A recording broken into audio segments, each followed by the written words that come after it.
Okay, we are now live and streaming. Thank you. Good afternoon, everybody, and General Furness and General Clark, thanks for setting this up. As I mentioned in the last board meeting, I just wanted to get the 30,000 foot view of how we're going to close out the year, what we feel is going to happen in the General Assembly, and of course, what we're going to look at for the class of 27 plus 3. So we don't need to go into, line item by line item on the budget, Dallas. We just want to see where we are and see if there's anything we can help with, especially in the budget issues going into the next FY year. So I'll turn it over to you to Dallas, and we look forward to your comments. Thank you. Wonderful. I'm going to share a screen and push some content, some slides to you all. And you should now be seeing a slide presentation.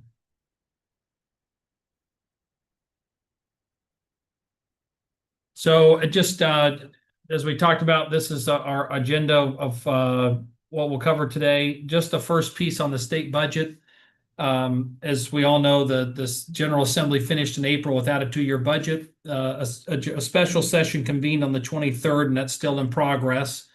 The House of Delegates is set to return on the 18th and the Senate on the 22nd of June to start to work out the details on the budget at the highest level. And I'm sure there's a lot more specifics and a lot of other political dynamics at play, but it can be best summarized as a real sticking point between the $1 billion tax exemption for data centers and between the two houses. So these are the sticking point amongst other pieces, but the lawmakers, all that we continue to hear from Richmond is that, everybody feels comfortable they'll be able to deliver and put a budget together. So instructions preemptively coming from central agencies about shutdowns and planning and preparing impacts to grants and everything else. We've not received any of those instructions, although we've been having a lot of those discussions to sort of anticipate and look at that. But that's where we are on the budget. And just in terms of what the budget represents for the Institute, we're tracking, obviously the funding came in the caboose bill of a $1,500 bonus for state employees. We have the state share of the 3% salary increases. We're not quite sure where that will shake out. There's obviously affordability funding that's at play for maintaining tuition levels at affordable levels. So that's sort of an exchange that's worked out with the legislative bodies. The VMS-DEP funding, we do not project that to be full funding, but partial funding, most of it, but not all of it, as that dollar amount will get fixed, pushed through a formula, and then disseminated across all agencies. And then we've got other central appropriations increases that may be coming in for other costs with benefits or administrative pieces. And so we'll see where it comes out, but those are the big pieces. And then finally, that's the operational side. On the capital side, we remain optimistic to see the CLE Phase 2 funding, as well as the other two budget amendments, which you may recall. We had the mission ready facilities for $1 million, and we had forging fit leaders that had a large amount in year 1 and a lesser amount in year 2, sort of a jumpstart piece of it. So we'll see where those end up. And then so that's a look at what we can anticipate, or what we're looking. These are the big markers we're looking for as the budget comes out, as it is announced here, hopefully here in the coming weeks. Before I move to the next topic, any questions about the state budget and the budget process? Yeah, Dallas, I know we got a couple people on the committee. Do you think we need them to make some calls on those special requests for us, or just we think we're in good shape?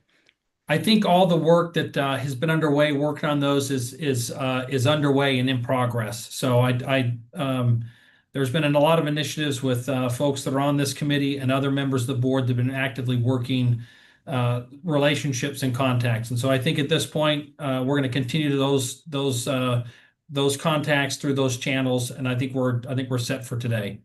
Okay, well, my only recommendation, if you see us heading towards Shoalwater, please let's put some people out there and see what they can help out with.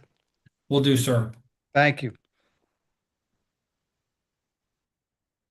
This is I'll go through an abbreviated budget update just as we close out 26 before we turn into a few briefing points from Shannon as we head into academic year 26-27, fiscal year 27. I just want to show you where we are with the key financial indicators, specifically with our auxiliary fund balance. We talked about this in some detail at the last AFP committee meeting. I'll show you where we think we are and what that's going to shake out as we get to the year end. I want to give you a quick update on where we sit with the education in general, the E&G budget, the auxiliary enterprises budget, unique military activities budget, and the athletics budget. Just so you have a sense and feel of how this year, how we anticipate it closing out. Hey, Dallas, are you going to move slides? I'm still on the first slide. I am moving slides, but Okay. Okay. let me see why that is not. I can see you're probably, this moves the slide now. Look, now you're getting the slide moving for everybody. We got that. We were just on the opening slide, so we missed whatever. Just go, if you just go back to 2 and 3 real quick. That was the state budget update. Great. Okay. All right. Sorry, just the screen that's moving. So then we've got the, Sure. Okay. We got that. Okay. and then here's just this next one is just the key pieces we plan to cover. Okay. I think we're up to date. Thank you. Okay. Okay, you should see key financial indicators in the fund balance. I hope. If you just draw your attention to the blue square, what I want to show here is when we began the fiscal year on July 1st, 2025, we had a fund balance of $21.1 million. And then as we project at the very bottom of that blue box, we're projecting to be at the end of this year right at $9.8 million.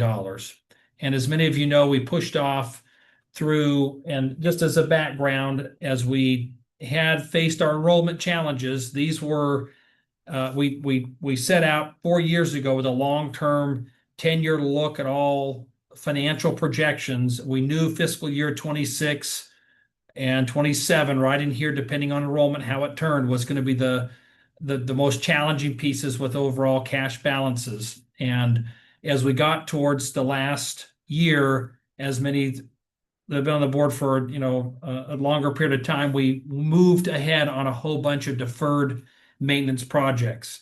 The barber shop, we had Crozet, we had the courtyard, we had the Crozet Hall freezer and the scullery. We did an audiovisual package in the CLE. We had an emergency project after the Newmarket battlefield with the roof that had failed. That project is planning for renovation, but the roof didn't quite make it to the renovation. And then we had, well, that's just sort of a sample set of some of those projects that were deferred, and we had a tour with the board members a year ago. So anyway, a lot of those expenses were anticipated, expected, that we knew we were pushing to the right. I think as we reached the end of this overall enrollment gulf, we went ahead and moved down on some of these projects as these things were really becoming higher and higher priorities and beginning to take on more risk. So there's the answer about the 21 to the 9. And I just want to maybe emphasize the key piece for all of us collectively going forward is to recognize the fund balance didn't deplete overnight, and it's not going to restore overnight, but it's going to take measured discipline over longer periods of time to continue to restore and build those balances back up, the purpose of which will support the longer term capital improvements of our auxiliary facilities. It obviously helps with emergencies as well, which we're very, very fortunate to have to be able to use it as a rainy day fund. And so, of course, the enrollment projections that we'll talk about here with Shannon will very helpful, give everybody a sense and feel of where we look for this upcoming year. But any questions on the overall fund balance? I know we talked about this in the last meeting in some detail, but we're happy to take any questions before I move through the specific briefs.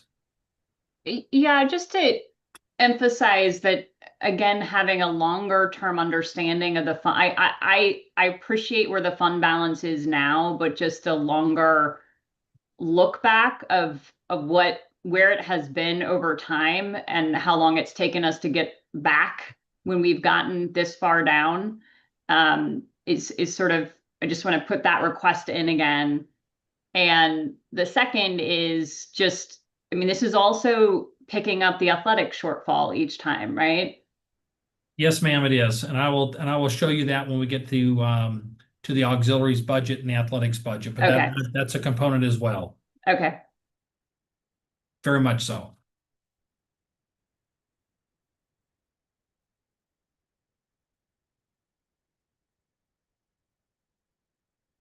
I don't know what you're seeing. Let's see. You should be able to see, you should see the E&G program now, budget performance report.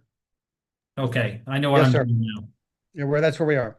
Okay, so on the E&G program, just overall, if you look in the blue box again, just to keep this simple, you look at the very, very bottom, the overall fund balance at the ending. We had roughly we do not typically carry balances on the E&G side, the state funds. We typically spend those down. We made a deliberate decision with our decreased enrollment that any leftover state funding, we weren't going to spend it or try and transfer it. We just let those balances, they stayed in the E&G side. We've held those balances and we wanted to spend those down to get the state funding back down to zero, sort of spending out. And so many of the projects obviously were utilized towards E&G purposes and spent those dollars. So the E&G fund balance is going to be more consistent with what we've had traditionally. What we'd expect for that to be closer to zero, because we typically only carry the balances on the auxiliary side. So you can see with just these overall overages in the E&G side was primarily driven towards some of these capital projects. So that took basically, the 4 point, well, left us with basically a $400,000 fund balance on the E&G side, which is fine. In the future years, we'll probably continue to spend that down. And most years, net, that's going to be very, very close to zero. So we're for all the deferred savings, holding vacancies, not moving forward on projects, really just freezing a lot of our budget actions. We built balances on the E&G side, which are positive for us to go ahead and spend down. So just as we look at the E&G side of it, as we finish the year, we'll finish with just right about $400,000 on the E&G side. On the auxiliaries, we'll end up, this is the overall fund balance. This is the 9 million, the 9.4, 9.8 million, the $9.4 million there that will end up. That's where we are as of 28 May, sort of our projected there. You saw in the key financial indicators. We still have some additional transfers and other pieces to make, but we'll continue to carry right around $9.5 to $10 million in the auxiliary fund balance when we get to the year end, which will allow for cash flow purposes. It'll get us through the summer. It'll get us through before fall enrollment payments come in, ROTC payments. We're at a reasonable level going forward to not put ourselves in a cash financial position as we continue to operate and move into the fall.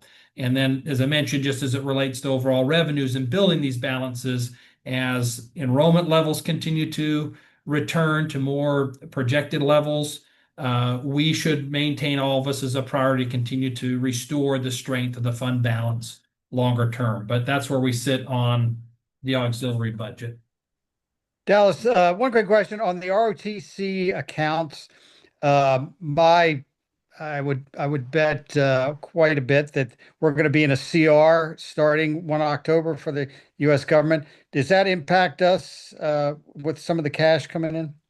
It doesn't typically impact us in terms of like their investment in the scholarships. It does impact us relative just some of the timing of the payments. So the money comes, it just doesn't always come exactly when we want it. But that's frankly just a little bit of a constant struggle, and it's manageable. Thank you. I'm sorry, Dallas, but what slide are we supposed to be seeing right now? There's auxiliary. You see auxiliary? Okay. I'm not sure. Okay, you should see auxiliary. We just finished auxiliary. I'm going to make sure my screens all match here. I apologize about this. Can you just pause it there for 1 second? I just kind of want to Yes, ma'am. look at it. So you can see there, Ms. Todd, this is where we actually manage and show the investments into the athletics there. Yeah. Those athletic subsidies in 25 and 26. So that sort of shows the magnitude of those on the overall fund balance and operations. Not Okay. unexpected, but they are big numbers. Yeah. All right. Thank you. You should be seeing unique military activities now. So the unique military activities, this budget typically what comes in goes out. This is a portion from the state and a portion from the cadet fee that goes towards the UMA activities that are specific to VMI's unique military mission. And typically what comes in and goes out, sometimes there's just some differences in overall payments, but we'll finish the year basically with $2,000. So that's all well within expectations. And so just to summarize where we're on those three main accounts, on the E and G, we're just we're a little bit we'll finish up just a little bit of $390,000. The auxiliaries is going to be with carrying that $9.4 million balance, and then we're carrying a $2,000 balance in UMA. So overall, from a fiscal standpoint, we'll finish this year in a positive condition in all of the main programs of the Institute. You should now be seeing intercollegiate athletics. And this one page is just the revenue and support. So you have $11.3 million in total revenue coming in the very bottom of the blue box. I'll just change slides here to show the expense tab. And so from the expenditures, you have $11.4 million in expenditures. So we're off by the tune of about $90,000 right now. That looks like athletics, where we sit today as of 28 May, or as of a week ago, was about $90,000 over budget. So those are things we can manage and can work and continue to get to the year end. So overall, all of our programs with a deep dive into athletics gives you a sense and feel of where we sit. And this does include the subsidies and pieces are counted into this. So this is all the approved board funding into athletics is included in this, and we're sitting about, roughly $100,000 over budget in athletics. That concludes the briefing on the budget pieces. I want to transition here and turn some time to Colonel Escom, who will give us a brief update about overall core strength and the numbers in that process, give you some sensitivities of what sort of scramble we sit in right now, watching numbers with the overall size of the core, and then we'll transition into giving an update about where we sit today, looking forward the enrollment of the new class, the 27 plus 3 of the class of 30. So Shannon, why don't I turn over to you for a couple of your talking points? Thank you, sir. Hi, everybody. So looking at the core size right now, we're sitting at, and this is from the registrar this morning, for the anticipated returning core in the fall, we're sitting at 1,130 that have pre-registered or are registered. With that, we also know we'll still have some attrition from the core overall. So we tend to lose academic suspensions, or they just decide they're not going to come back for whatever reason.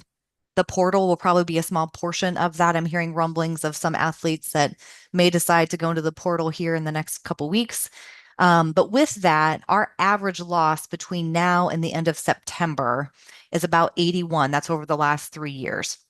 And so that gives us, by fall census of the overall core, it gives us a range that we can work off of, which is almost in line with General Clark's projection from the April board meeting when they're looking at their census figures.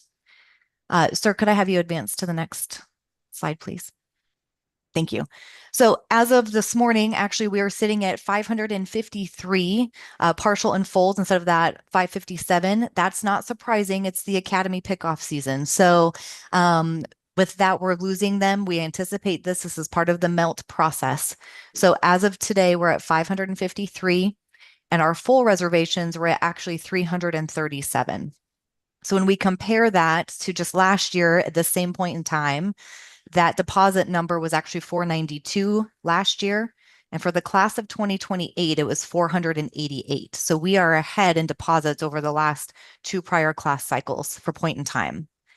The reservation numbers sitting at 337, that 329 was last week's number, but as of this morning, 337.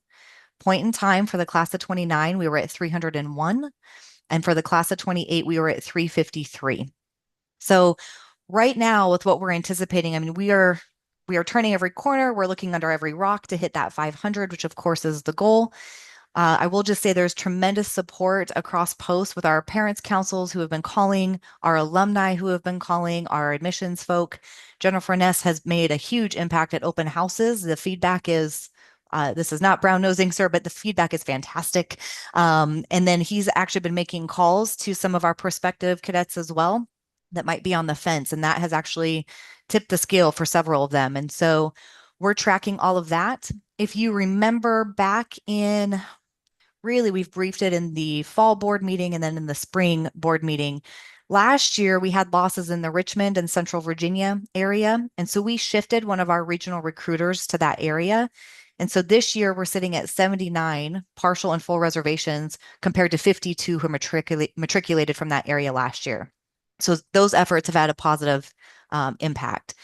And that would be true for the Nova area as well. So last year we actually matriculated 123 and we're already sitting at 140 from that area. So the efforts to ramp up some yield events and like specific targeting recruiters in that area has really helped with our conversion rates and getting them to commit.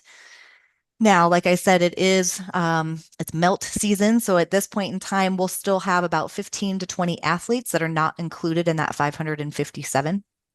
If you remember, our fiver average sits between 50 and 60-ish that tend to melt over the summer. That's the rolling average.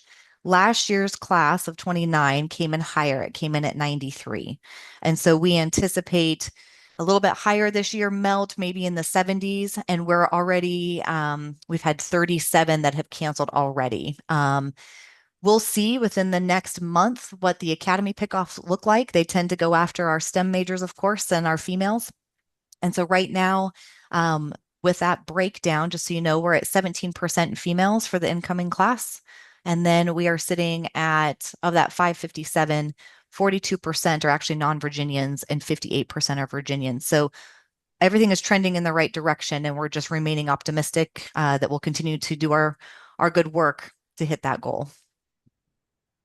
Just to underscore that, I just think there's been, I want to emphasize to this committee, the collective effort of looking at this across the board in all areas and offices and support, phone calls, responding, answering, reaching out. I don't think any office anywhere is functioning without really recognizing the full task at hand that's going to take the entire team pushing forward on the enrollment. So Shannon, thank you for the brief and the update. And Dallas, two things. Shannon, and I've said it before, if you need members of the board to make calls, please please send us a spreadsheet or anything that needs to be done. Happy to do that. Could I usually the academies matriculate right after the 4th of July holiday. Can we push this out again? Pick a date, 10th of July or something like that, so we can get an indication on. By that time, we should know where the academies have poached all our future cadets. But anything you need on the phone, please let us know. And great work with you and your team. You're doing a fantastic job. Thank you, sir. And yes, I can get that updated for you. The one thing, the June 10th is probably a good range just to consider. We know that a lot of times they mean well, maybe we hope that they want to tell us and have that accountability. Sometimes we won't know until, mom or dad, finally is like, oh, they reported 2 weeks ago, right? So what we're trying to do this year, just so everyone is on the same page, the minute that we know that they have stopped kind of taking who they're going to take, we are going straight to parents to see like, hey, like, are they still coming? Are you good? Are they here? And that way we're not waiting any longer than necessary to keep them in the funnel or not. But I will definitely take you up on that offer as well, sir. Thank you. I mean, you pick the dates. You've done this. You know much more when that date is to the academy. So pick the date that you say, okay, I know I've got the 95% product and I can push it out. Will do. Thank you, sir. Thank you.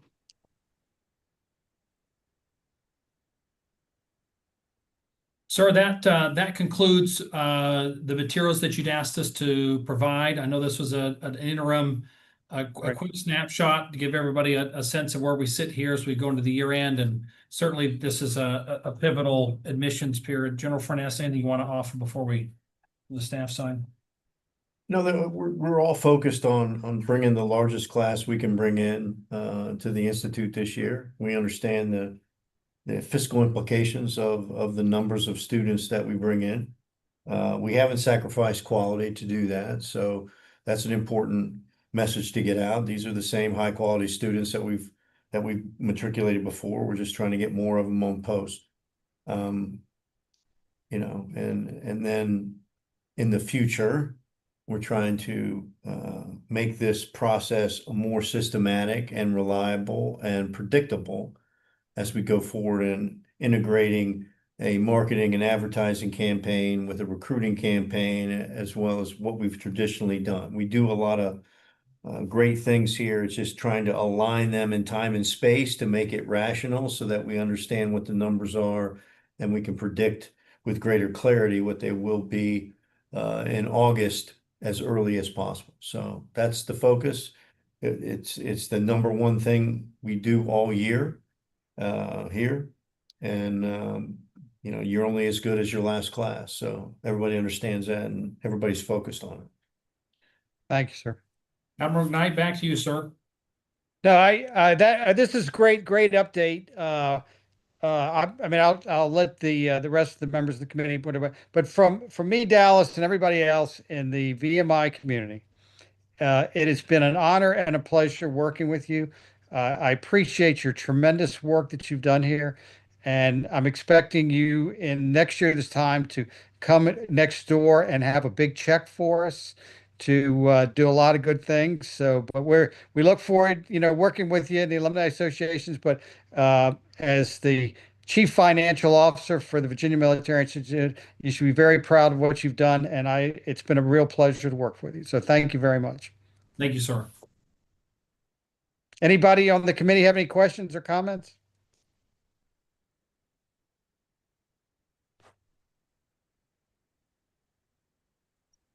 Okay, well, you know, Will I think you, will y'all put all of that we just saw in the onboard for us? It'll get uploaded today. Yes, ma'am. Thank you. Okay. Thank you all very, very much. Appreciate the time and appreciate the opportunity just to brief and update on all these important facts and figures and details. And as we all lean and push as hard as we can, lean into what will be, I'm sure, a very, very exciting matriculation day.